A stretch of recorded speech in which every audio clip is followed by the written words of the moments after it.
വിട്ടോ വിട്ടോ വിട്ടോ. നിങ്ങൾക്ക് ഇതുവരെ നീ അല്ലെങ്കിൽ എന്റെ ബാക്കിൽ കൂടെ എന്തുകൊണ്ട് നിങ്ങളെ കാണാല്ലേ ഞാൻ ചേച്ചിനെ കാണാൻ വന്നത്. എനിക്ക് നിന്നെ കാണാലോ, നീ ചേച്ചിയെ കാണാൻ വന്നപ്പോ എനിക്ക് നിന്നെ കാണാൻ. ഞാൻ എന്റെ അടുത്ത് ഇങ്ങനെ പറഞ്ഞു പാലാരിവട്ടത്ത് ഇങ്ങനെ രമ്യ ചേച്ചി ഉണ്ട്, അപ്പൊ ഞാൻ വിചാരിച്ചു രമ്യ ചേച്ചിനെ കാണാൻ. അല്ലാതെ നിങ്ങളെ കാണാൻ ആരെങ്കിലും ഇവിടെ വരെ നീ ആയിരുന്നു കുറച്ചുകൂടെ കണ്ണി കുത്തി ഒന്നുകൂടെ കുറച്ചും കൂടെ സർപ്രൈസ് അങ്ങോട്ട് എത്തിയില്ല. ഒന്നും കൂടെ വിചാരിച്ചു ഞാനായിരിക്കും എന്നുള്ളത്. ഇല്ല, ഞാൻ പിന്നെ രാസയ്യോ എന്ന് പറയാൻ വന്ന പിന്നെ ഐ നോ ദാറ്റ്, പിന്നെ പറയുന്നത് എനിക്ക് അറിയായിരുന്നു. ഇദ്ദേഹമാണ് നമുക്ക് കുറച്ചു മുമ്പ് ലെറ്റർ എഴുതി തന്നത്, മനസ്സിലായോ? ഞാൻ വേറെ ഒരു എഴുത്തെഴുതി എനിക്ക് അയച്ചേക്ക്. മറ്റേ പോസ്റ്റ് കണ്ടിട്ട് എനിക്ക് ഇപ്പൊ എല്ലാരും ലെറ്റർ ഒക്കെ മറന്നില്ലേ, എല്ലാരും ഈ പറഞ്ഞ പോലെ മെസ്സേജ് അല്ല അയക്കുന്നത്. ഞാൻ അറിഞ്ഞില്ല. പിന്നെ എന്തല്ല സുഖന്നെ, നീ എന്നെ ഇങ്ങനെ സ്നേഹിക്കും. കുറച്ചു നേരം വിഷമായിരുന്നു, പക്ഷെ കണ്ണൊക്കെ പൊത്തി കഴിഞ്ഞപ്പോ എനിക്ക് സുഖം തന്നെ. മറ്റേ സലിമോനോട് പറയണ പോലെ ഒന്നുകൂടെ പൊത്തു. അതെ, ഒന്ന് ശരിക്കും അത് മനസ്സിലായില്ല. നീ പൊത്തി കഴിഞ്ഞാൽ എനിക്ക് കറക്റ്റ് ആയിട്ട് എസിയിൽ നിന്നിട്ട് തണുത്തിട്ട് ഇന്ന് ഞാൻ പറയും, ഇത് ഏതായി രൂപം, നിന്നെ ഇങ്ങനെ കാണാൻ ഭയങ്കര പാടാണ്, അല്ലെങ്കിൽ ഭയങ്കര ഫാഷൻ. കാവിലെ ഭഗവതി, കാവിലെ ഭഗവതി. ചേച്ചി സുഖമായിട്ടിരിക്കണോ? എന്തോ സുഖം സുഖം സുഖം. ഇത് നല്ല കുറിയൊക്കെ തൊട്ട് അതെന്താ കുറിയൊക്കെ തൊട്ട് വന്നേക്കണേ? അത് മണിക്കുട്ടൻ ഞാൻ മുത്തപ്പനായിട്ട് അഭിനയിച്ചാണല്ല, ഞാൻ റിയൽ മുത്തപ്പനല്ലേ. അത് ഞങ്ങളുടെ നാട്ടിലാണ്, ഞാൻ കണ്ടിട്ടുണ്ടായിരുന്നു. നാട്ടിൽ പോയപ്പോ ഇങ്ങനെ ഒരു പോസ്റ്റർ ഒക്കെ ഉണ്ട് അവിടെ പറശ്ശിനിയില്. അവിടെ ഐ ഫെൽ വെരി യുനോ, ഞാൻ പറയണമെന്നുണ്ടായിരുന്നു, വെരി പ്രൗഡ് ഓഫ് യു. അങ്ങനെ ബിക്കോസ് മുത്തപ്പൻ എന്ന് പറഞ്ഞത് അത് ഞങ്ങളുടെ അവിടെ തന്നെയാണോ? അമ്പലത്തിനടുത്ത് തന്നെയാണോ? അമ്പലത്തിനടുത്തല്ല, തളിപ്പറമ്പാണ്. കാണുന്നതൊക്കെ ഉള്ളൂ. കണ്ണൂരിന്റെ സ്വഭാവമൊക്കെ ഉണ്ട്. അതെ, എടുക്കേണ്ട സമയത്ത് എടുക്കണ്ടേ. അപ്പൊ സൂക്ഷിച്ചോ മോനെ ദിനേശ. എന്നല്ലേ ഋതുവിന് എന്തൊക്കെ അറിയാം നമ്മുടെ മണിക്കുട്ടനെ കുറിച്ചുള്ള രഹസ്യങ്ങൾ വല്ലതും അറിയാമോ? പരസ്യമാക്കോ? അതൊക്കെ പരസ്യമാക്കിയിട്ടുണ്ടെങ്കിൽ I don't think so my stone മേക്കേഴ്സിന് താങ്ങാൻ ഞങ്ങൾക്ക് താങ്ങാൻ പറ്റുന്ന ലെവലിലുള്ളത് പറഞ്ഞാൽ, അല്ലെങ്കിൽ ഈ ഒരു എപ്പിസോഡ് പോലും അതിനപ്പുറത്തേക്കാണ്. കാരണം ഇനിയിപ്പോ ഫസ്റ്റ് ആണ് എനിക്ക് തോന്നുന്നത് ഇങ്ങനെ ഒരു കോൺവെർസേഷൻ. ഞാനാണെങ്കിലും ഭയങ്കര നെർവസ് ആയിട്ടും കുറച്ച് ഫോർമൽ ആയിട്ടും ഒക്കെ നിങ്ങൾ ഇരിക്കാൻ പോണത് അല്ലേ? അപ്പൊ ആൾക്കാർ ഇരിക്കുന്നത് ഇത് ഇങ്ങനെ ഒന്നും അല്ലടാ, അല്ലെങ്കിൽ നിങ്ങൾ തമ്മിലുള്ള പറഞ്ഞാൽ എടാ വാടാ പോടാ സ്റ്റൈൽ അല്ലേ? ഞാൻ പറയില്ലേ, ഇവരൊക്കെ ഈ പറയുന്ന പോലെ ആ ഫ്രണ്ട്ഷിപ്പ് മെയിൻറ്റെയിൻ ചെയ്യുന്നുണ്ട്. ഞാനാണ് പല സമയത്ത് വിട്ടു പോകുന്നത്. ഇവര് ട്രിവാൻഡ്രത്ത് വരുമ്പോഴോ അല്ലെങ്കിൽ ഞാനാണ് ചേട്ടാ ഇവിടെ ഉണ്ടോ, ചേട്ടാ എന്താണ് വിശേഷങ്ങൾ, അപ്പൊ വീട് പൂട്ടി പോകും. എന്റെ അടുത്ത് പറയും, നീ നേരത്തെ പറയണം കേട്ടോ,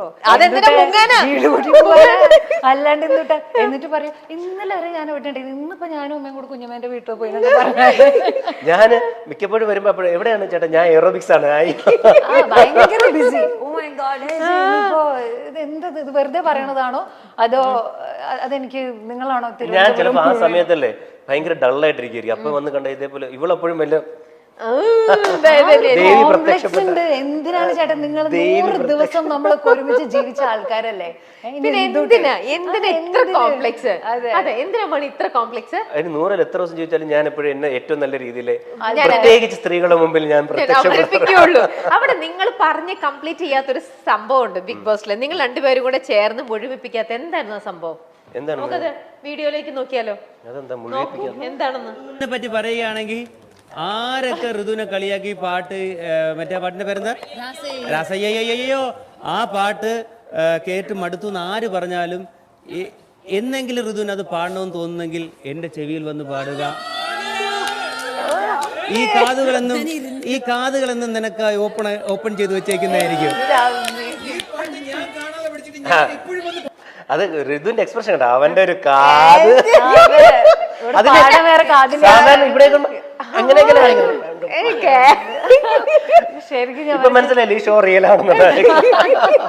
എന്നാ പാട്ട് പാടൂ, ഇപ്പോൾ ആ കാതിൽ പാടുള്ളൂ, അത് അല്ലാതെ പാടൂ. ഇനി ഒരു പാട്ടിന് അത് പാടിയിട്ടുണ്ടെങ്കിൽ ഇവരെല്ലാം കൂടെ എന്നെ എനിക്ക് തോന്നണ എടുത്തിട്ട് ഇരിക്കും. അത്രയും പാടിയിട്ടുണ്ടല്ലേ എനിക്ക് തോന്നുന്നു. ഞാൻ പാടിച്ച മണിക്കൂട്ടൻ ചേട്ടൻ കൂടെ ഉണ്ടെങ്കിൽ ഞങ്ങൾ അവിടെ ആഘോഷമാക്കിയ ഒരു പാട്ടുണ്ട്, അത് പാടാം. എന്നാ അത് പാടും, ഏതെങ്കിലും ഒരു പാട്ട് പാടും. അതിപ്പോ പാടിക്കഴിഞ്ഞാൽ പക്ഷെ തല പാടാൻ കൂടെ നന്നായി പാടും.